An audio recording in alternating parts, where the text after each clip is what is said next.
आज हम एक ऐसे मुद्दे पर बात करने वाले हैं जिसने हाल फिलहाल में एंटरटेनमेंट इंडस्ट्री में काफी हलचल मचा दी है। हाँ बिल्कुल। एक तरफ है दिलजीत दोसांझ जो पंजाब और बॉलीवुड दोनों जगह सुपरस्टार हैं, और दूसरी तरफ है पाकिस्तान की मशहूर एक्ट्रेस हानिया आमिर। हाँ।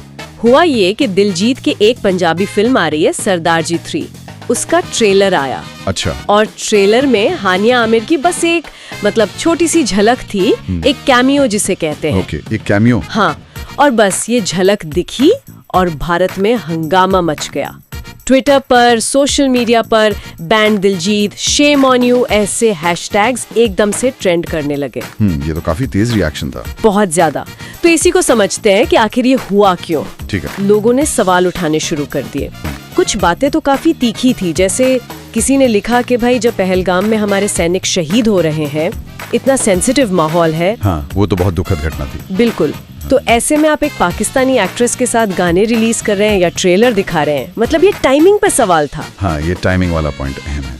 और देखिए, ये जो गुस्सा है ये बिल्कुल अचानक नहीं है, जैसे हमारे सोर्स भी बताते हैं ना कि पहले भी ऐसा हो चुका है। हाँ, पहले भी हुआ है। भारत में पाकिस्तानी कलाकारों पर एक तरह से बैन लगता रहा है। आतिफ असलम थे, माहिरा खान थी, फवाद खान। हाँ, याद है मुझे। फिल्में रुकी थी उनकी। हाँ, उनको प्रोजेक्ट से हटाया गया। तो कहीं ना कहीं वो जो एक सेंसिटिविटी है इस टॉपिक को लेकर, वो पहले से मौजूद है। ये घटना उसी बैकड्रॉप में देखी जा रही है। सही बात है। और ये सिर्फ आम लोगों का गुस्सा नहीं था। अच्छा। इंडस्ट्री के अंदर से भी आवाज आई। हाँ, जो मशहूर म्यूजिक डायरेक्टर हैं बी प्रैक, उन्होंने एक पोस्ट डाली, लिखा कि कई कलाकार अपना ज़मीर बेच चुके हैं, मैं उनमें से नहीं। अरे बाप रे, सीधा शामुना। अब नाम तो नहीं लिया, लेकिन सोशल मीडिया पर तो सबने यही समझा कि ये सीधा दिलजीत पर ही कमेंट है। हाँ, तो इससे मामला और ज्यादा उलझ गया। ये तो काफी गंभीर बात हो गई फिर, इंडस्ट्री के अंदर से ऐसी आवाज आना। बिल्कुल। और इस सारे शोर शराबे के बीच जो सबसे ज्यादा ध्यान खींचने वाली बात है, वो है दिलजीत दोसांझ की चुप्पी। हाँ, ये मैंने भी नोटिस किया, बिल्कुल खामोश है वो। एकदम, कोई बयान नहीं, कोई सफाई नहीं, कुछ नहीं। अब ये चुप्पी भी अपने आप में एक बड़ा सवाल है। क्या ये कोई सोची समझी स्ट्रेटेजी है कि भाई चुप रहो, मामला ठंडा हो जाएगा?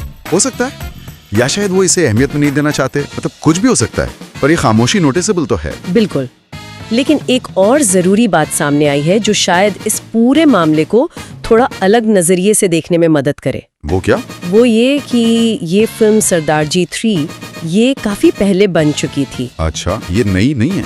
नहीं, सूत्रों का यही कहना है कि शूटिंग बहुत पहले हो गई थी।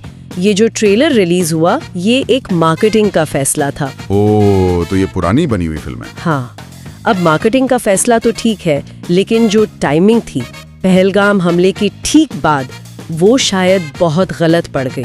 बिल्कुल, टाइमिंग ही सारा खेल बिगाड़ गई यहाँ पर। कंटेंट शायद पहले का था, माहौल अलग था जब बना होगा, लेकिन रिलीज गलत टाइम पर हुआ। एग्जैक्टली। और इसी वजह से लोगों का गुस्सा एकदम से भड़क उठा। सही कहा।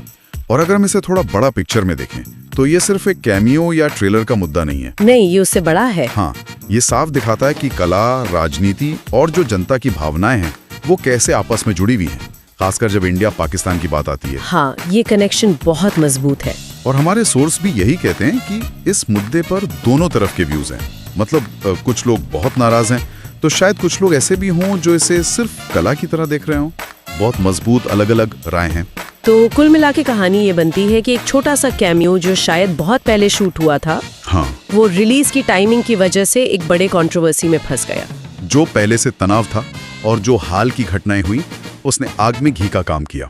बिल्कुल सही कहा। और ये घटना हमें फिर से सोचने पर मजबूर करती है कि आर्ट चाहे कभी भी क्रिएट हो, उसका पब्लिक तक पहुंचना यानी उसकी रिलीज की टाइमिंग कितनी नाजुक चीज हो सकती है। हाँ, ये बहुत बड़ा फैक्टर है।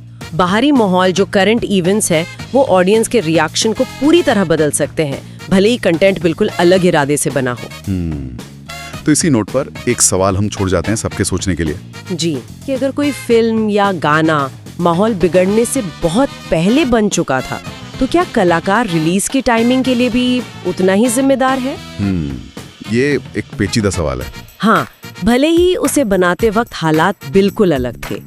ये सवाल कहीं ना कहीं कला बनाने की प्रक्रिया और उसे बदलते वक्त में समाज के सामने रखने की जो बारीक सी रेखा है, उस पर सोचने को मजबूर करता है। बिल्कुल, सोचने वाली बात है।